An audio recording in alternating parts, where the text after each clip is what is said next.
What if I told you that one of history's most infamous dictators didn't die in battle, nor in a grand courtroom, but at the hands of his own people, executed like a common criminal? That his corpse was left hanging upside down, battered and humiliated, while crowds cheered over his lifeless body? This isn't fiction. It's the brutal, chaotic end of Benito Mussolini, Italy's fascist tyrant, and his lover, Clara Petacci, a story of betrayal, vengeance, and the raw justice of a nation pushed to its limits. In this documentary, you'll witness the final hours of Mussolini's reign, how he fled, how he was captured, and how his death became a symbol of fascism's collapse. If you're drawn to stories of power's downfall, of history's most dramatic reckonings, press play, because some executions don't just end a life, they end an era. But glorious hour had lived to see this day. Before the gunshots, there was the whisper of defeat. By April 1945, Benito Mussolini was no longer a ruler. He was a fugitive, hunted by his own people. The war he had dragged Italy into was lost. The Allies, relentless, pushed northward through the battered Italian peninsula. The German forces, Italy's last defenders, were in retreat, and the partisans, armed with rifles and vengeance, controlled the countryside. For 2 decades, Mussolini had dominated Italy with theatrical bravado and brutal efficiency. He had silenced critics with prison cells and assassinations. He had invaded Ethiopia, Albania, and Greece, promising glory but delivering only ruin. His propaganda machine painted him as invincible, Il Duce, the infallible leader. But now, the myth was crumbling faster than the fascist state. Even his own fascist loyalists turned against him. On July 25, 1943, the Grand Council of Fascism, the very men who had once cheered his every decree, voted to depose him. King Victor Emmanuel III, who had enabled Mussolini's rise, now ordered his arrest. The man who had boasted of making Italy a great power was imprisoned in a remote mountain hotel, left to ponder his downfall.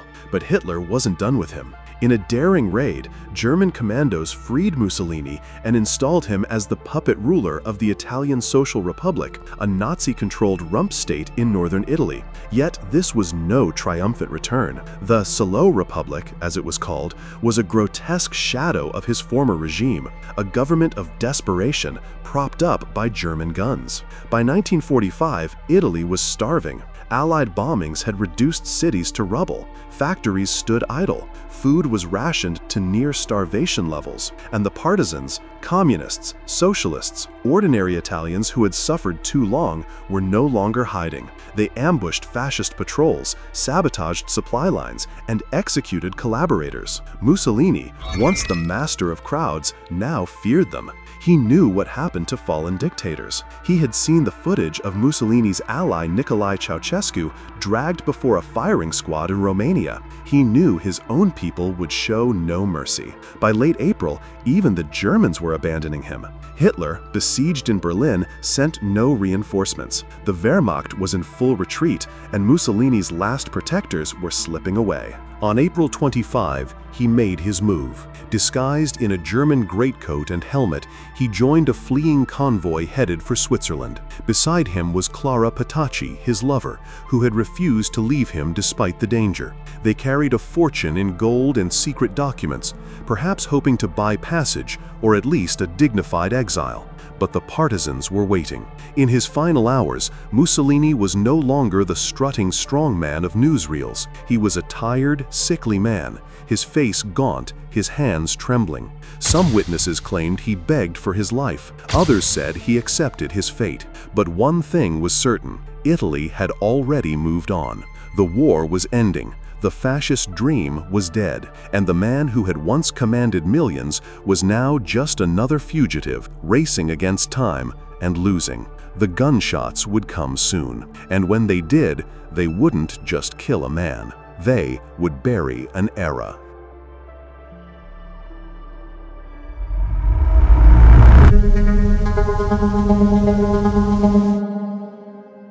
Not every downfall begins with a battle. Sometimes it starts with a whisper, the rustle of a disguise being donned, the quiet hum of a truck engine in the pre-dawn darkness. On April 25, 1945, as Allied forces closed in from the south and partisan uprisings spread across northern Italy, Benito Mussolini made his desperate bid for survival. The once proud Duce, now a hollowed-out shadow of his former self, pulled on the uniform of a German Luftwaffe sergeant. The disguise was crude. His distinctive jawline remained unmistakable beneath the oversized helmet, his nervous eyes darting behind round spectacles. At his side stood Clara Petacci, the woman who had loved him with a devotion that defied reason, now dressed as a German army nurse. They carried with them a fortune in gold and state documents, the last remnants of Mussolini's power stuffed into leather satchels.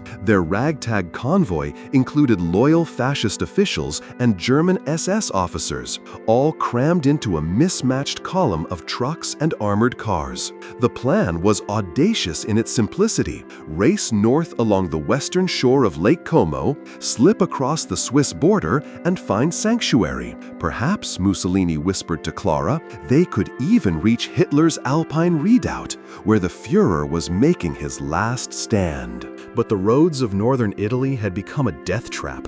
Partisan checkpoints sprang up like weeds after spring rain. Every village, every crossroads held potential betrayers. Mussolini's convoy soon found itself trapped in a nightmare game of cat and mouse, doubling back through narrow mountain passes when word came of roadblocks ahead. On April 27th, near the village of Dongo, their luck ran out. A group of communist partisans from the 52nd Garibaldi Brigade stopped the convoy at gunpoint. What happened next became the stuff of legend. The young partisan leader, Urbano Lazzaro, examining travel documents, suddenly froze when he saw a familiar profile beneath a German helmet. "I recognize you," he whispered. The dictator's hands trembled as he admitted in a broken voice, "Yes, it's me." The scene that followed was surreal in its bathos. The man who had once made trains run on time now sat slumped in the back of a truck, his uniform wrinkled, his face gray with exhaustion. Clara clung to him, her nurse's cap askew, as partisans debated what to do with their prize catch. Mussolini, the great orator who had once held crowds of thousands spellbound, could only mutter, "I won't give you any trouble." In that moment, the myth of fascism's invincibility crumbled to dust. The strongman who had promised to restore Italy's imperial glory was reduced to a shivering prisoner, his fate no longer in his own hands. As the partisans led him away at gunpoint, even the golden light of the Italian spring seemed to mock his downfall. The world carrying on, beautiful and indifferent, as one of history's most notorious dictators faced his final reckoning.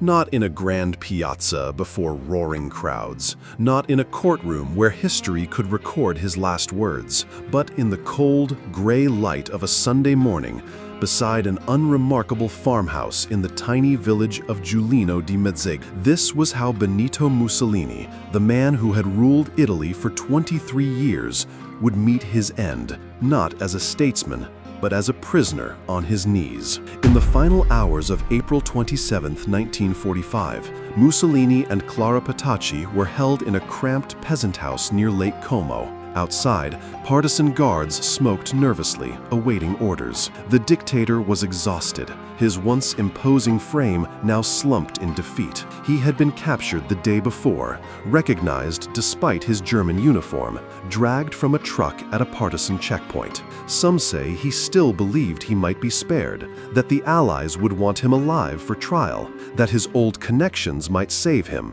But the partisan commanders had already decided. Walter Audicio, a communist guerrilla known by his nom de guerre, Colonel Valerio, had been given the grim task: no trial, no delays. Execute them both. Just after sunrise on April 28, Audicio arrived. Mussolini and Clara were roused from their makeshift beds and led outside. Clara, ever loyal, reportedly begged to die beside him. They were marched to the iron gates of Villa Belmonte, a modest estate overlooking the lake. Audisio barked orders. "Stand here, against the wall." Mussolini, in a final act of defiance, reportedly unbuttoned his coat and said, "Aim for the chest." A moment of surreal tension followed, the executioner fumbling with his weapon, the condemned man watching. Another partisan handed Audisio a pistol.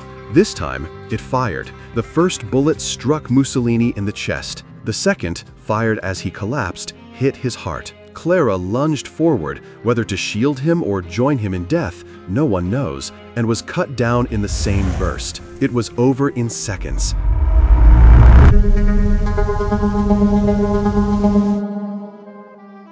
But death wasn't the end. The partisans transported the bodies to Milan, where a mob awaited. For years, Mussolini's propaganda had portrayed him as a god, strong, invincible, destined to rule. Now, his corpse would be stripped of all dignity. In Piazzale Loreto, the same square where fascists once executed partisans, Mussolini and Clara were dumped on the ground. The crowd surged forward, spitting, kicking, shooting the bodies again.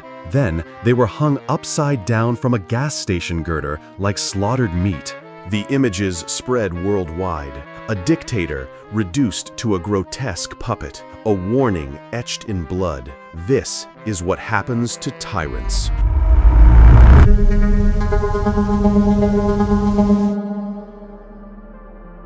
The aftermath, justice or revenge? When the cheering faded, the questions remained. Was this justice or raw vengeance? Mussolini's death wasn't just about ending his rule. It was about erasing his myth. By desecrating his body, the partisans ensured no martyrdom, no glorious legacy, just shame. Yet some wondered, did the brutality mirror the very fascism they fought? Clara Petacci, guilty mostly of loyalty, died beside him. Was her execution necessary? History would debate, but in that moment, Italy had spoken. The people's rage, bottled for decades, had finally been unleashed. The price of tyranny. Mussolini's execution wasn't just an end, it was a lesson. Tyrants may rise, may conquer, may deceive, but in the end, the people remember. And when the reckoning comes, it is often swift, merciless, and without ceremony. If this journey into history's darkest reckonings gripped you, leave a like, subscribe, and ring the bell. Thanks for watching. And remember that those who forget history's verdicts are doomed to repeat them.